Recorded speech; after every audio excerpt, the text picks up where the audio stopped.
Today's video is sponsored by BetterHelp.com, and I've been with them for a long time. BetterHelp is an online platform where we found that you can effectively communicate with your therapist. Now, you begin by filling out a questionnaire, and then you'll be matched with a therapist within a couple of days. And if that match isn't ideal for you, you can certainly make an adjustment there. Now, you're going to be encouraged to journal, and also they have the availability for group therapy on a wide array of topics, and I really like that.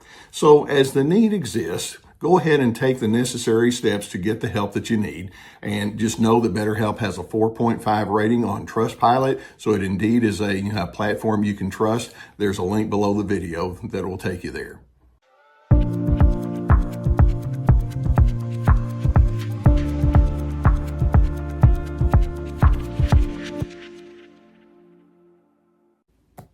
Hey, Team Healthy. Glad to have you for another episode of Unbound. You'll notice that Gus is sound asleep back there. We actually took a nice long walk this morning, and I think he's kind of tired, and so he may wind up sleeping through yet another one of my videos, but nonetheless, he's here. He's in support.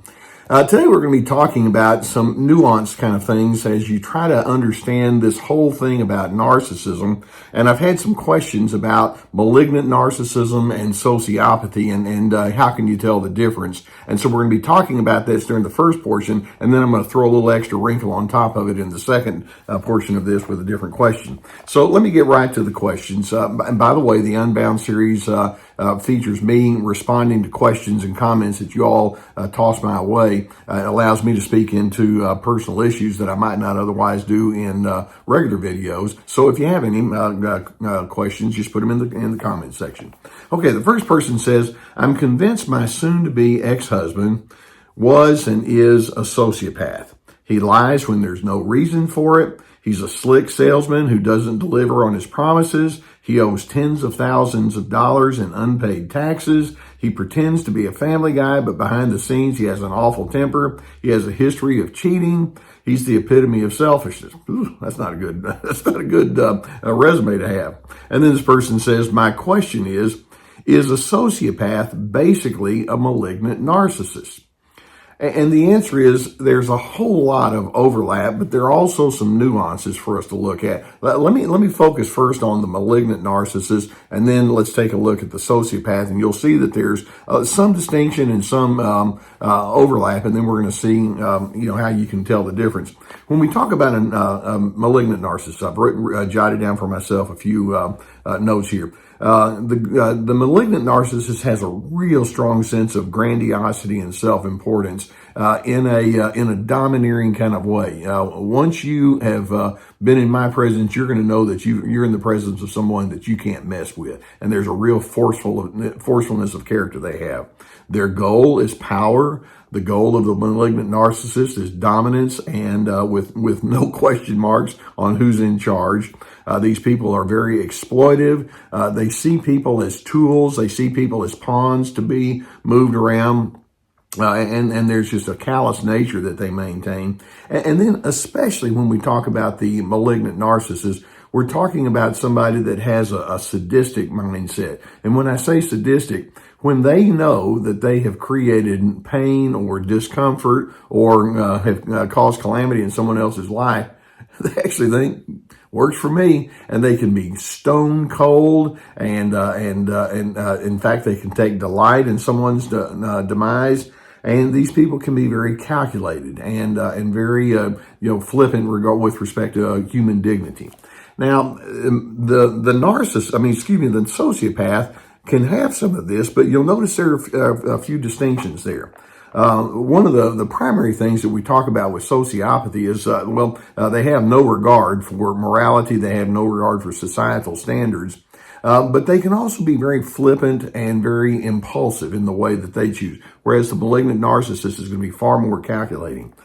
These individuals, the sociopath, can have a pervasive disregard for honesty. Like this person said in the question, they can lie, and there's no seeming good reason to do so, but they just lie because they're constantly in this game of hide and seek. I'm not going to let you see who I am. I'm constantly ducking out.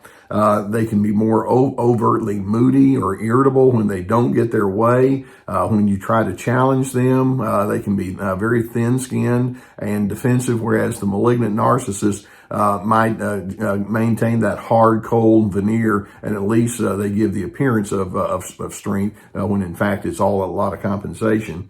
The sociopath is chronically irresponsible. Narcissists aren't necessarily irresponsible. You can have strongly narcissistic individuals who will say, okay, I'm going to get things done, and I'm going to get things done right because it's part of their control. Whereas the sociopath's like, I don't really care. Today the rules are this, yesterday was that, tomorrow probably be something else. Just all depends on what mood I'm in today.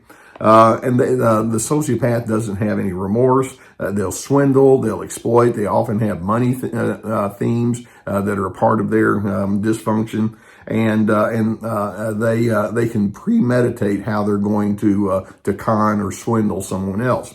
Now, in the middle, what we have, the common ground between these is they're both toxic, very toxic. And they can be extremely abusive. They do a lot of blame shifting, and they have very low self-awareness or insight, or whatever awareness they have. They just don't care. So you can see that there are some distinctions. The malignant narcissist may not have the same anti-societal norms kind of a thing. In fact, some of them can say, no, I am the norm. Whereas the narcissist is far more flippant and impulsive. And so we're really talking about some nuance here, but there is quite a bit of overlap. But there's also some of these unique distinctions. Now, I'm going to throw in another word here that another person writes in about. It's the word reprobate.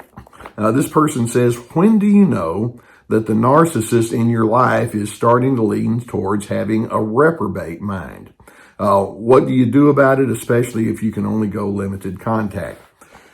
Now, when we talk about a person who has a reprobate mind, it has a little bit of a different nuance to it. That's what makes this whole topic so interesting, because there are some distinct differences. A person with a reprobate mind, often you think of them in spiritual terms.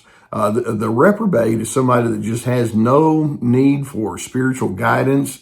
They have no need for God. In fact, they mock God. And then there are passages in the Bible that talk about how the reprobate just turns their back on God, but then there are also times when God turns their back on them, and so that it can have that kind of a theme.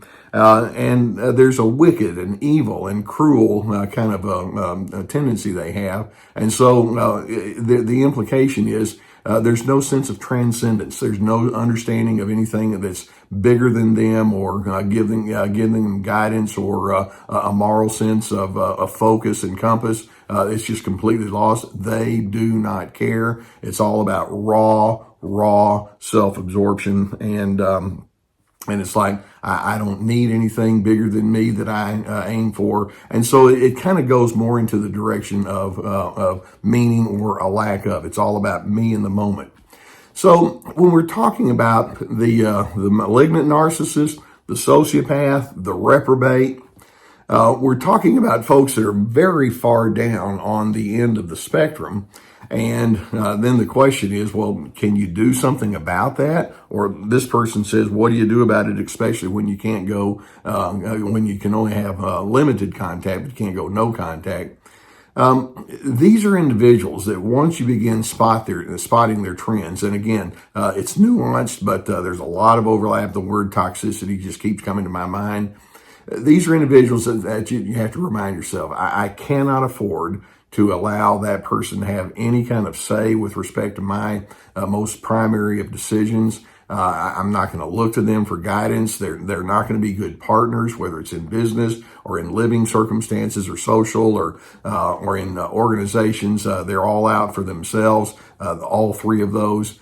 And it reminds you that of the notion that I repeat over and over, and this is why I refer to you as Team Healthy. These people could not care less about emotional well-being, about mental health, and about psychological balance. They're terribly imbalanced, and so whereas you can't really change them, particularly the further down the spectrum they are, you can examine who they are with the notion it says it's going to prompt me to take a hard look at myself. I'm hoping that you can conclude. Maybe I have my moments where I'm not the shining star. I'm not the at the very best at the top of my game here today. But I never want to get to the place where I have no appreciation for another person's dignity, where I just see people as objects to use and exploit. And we're talking about on a small level, whether it's the person that's in front of you that you might be having some interaction with on just a simple exchange in a store or restaurant, or if it's people inside your home, you want to make sure that there's an attention that you give to other individuals, or on a large scale. I am so pained and hurt on an emotional level when I see entertainment themes and political themes and other kinds of things where I find out that people just they take delight in running other people into the ground. They take delight in saying, I'm the king of the hill and nobody's going to bring me down from the top. And there's a meanness, there's a harshness that's there. It's like we can do better. We need to do better. And somebody needs to step forward and say, well, I want to be more in that direction. I don't want to have the sociopathic mindset, the malignant narcissist, the reprobate mind. All of that represents, depravity to a farther extent. Evil is not an inappropriate word describing that. I want to be the opposite of that. I want to stand for good. So that's what we're trying to do when we talk about these topics. It's not a matter of finger pointing and blaming, but it's a matter of saying, okay, let's examine the human condition. Let's examine my understanding of what the human condition is, and then let's go the way of Team Healthy. So stick with me on that. And I know that's why you're here. Let's make that our goal. If you haven't already hit that subscribe button, I would encourage you to do so. I appreciate you allowing me to be on your journey, and I appreciate the people who have sent these comments and questions in. Like I say, if you have your own that you'd like to add to it, put them in the comments section. Now, you know that I'm a huge proponent in therapy. I was 40 plus years as a therapist in my private practice, and I heard pretty much every story in the book. And I believe that when folks are dealing with things of this magnitude, having somebody that can be objective to help you sort it out can be huge. I've had the sponsor for years, BetterHelp.com. It's an online team of licensed professional therapists. If the need is there, and if you don't have anybody in your immediate area, if you'd prefer to do it online, please seek out the help that you have. We have a link below to their website and get the help that would be warranted. Now, also, I would invite you to go to my website and pick up on all the resources we have there. Having a deep history of presenting seminars and doing writing and all, I've put together online courses now on anger management, on boundaries, on finding yourself despite the controllers, on healthy connections. Each course has at least 25 teaching videos with handouts and questions. I also have my 90-minute PowerPoint presentations, hundreds of articles that I've written through the years, as well as my book. So we have a lot of resources for you. This is what I do. This is who I am, and this is why I do the things that I do. It's my way of continuing my efforts to be a beacon of sanity and reason in the world of psychotherapy. Okay, if you're dealing with a sociopath, if you're dealing with a malignant narcissist, if you're dealing with a person with a reprobate mind, you've got problems in front of you. And rule number one is practice self-care and then maintain boundaries, and we'll be talking more about that in topic two. Boundaries means that you have a well-conceived definition of who you are and you lean into that despite the other person's unwillingness to join you.